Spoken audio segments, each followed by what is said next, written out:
Thuaidh Cinnín Óir ag siúl lá amháin. Chonaic sí teach beag deas. Bhí an doras ar oscail agus ní raibh aon duine sa bhaile. Thuaidh sí isteach.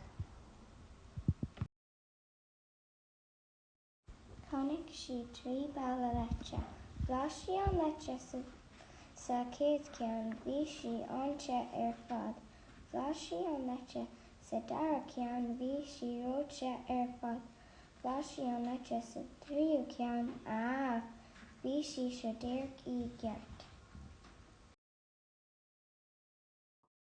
Chonaic sí trí chathaoir. Thuig sí sa chéad ceann, bhí sí an-chrua ar fad. Thuig sí sa dara ceann, bhí sí ró-crua ar fad. Thuig sí sa tríú ceann, bhí sí seo díreach í gceart. Chonaic sí trí leaba. Lí sí ar an chéad ceann, bhí sí anna-crua ar fad. Lí sí ar an dara ceann, bhí sí ró-crua ar fad. Lí sí ar an tríú ceann, bhí sí seo díreach í gceart. Thuaidh sí a chodladh. Tháinig na béir a bhaile. Cé a bhí ithe mo cuid leite ar sa Trí Bhéar.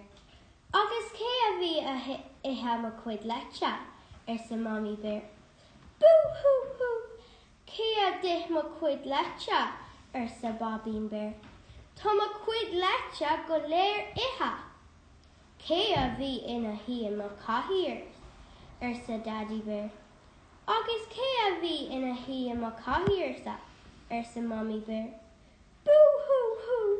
Cé a bhris mo chathaoir ar sa Bobbín Béar. Tá mo chathaoir brista. Bú-hú!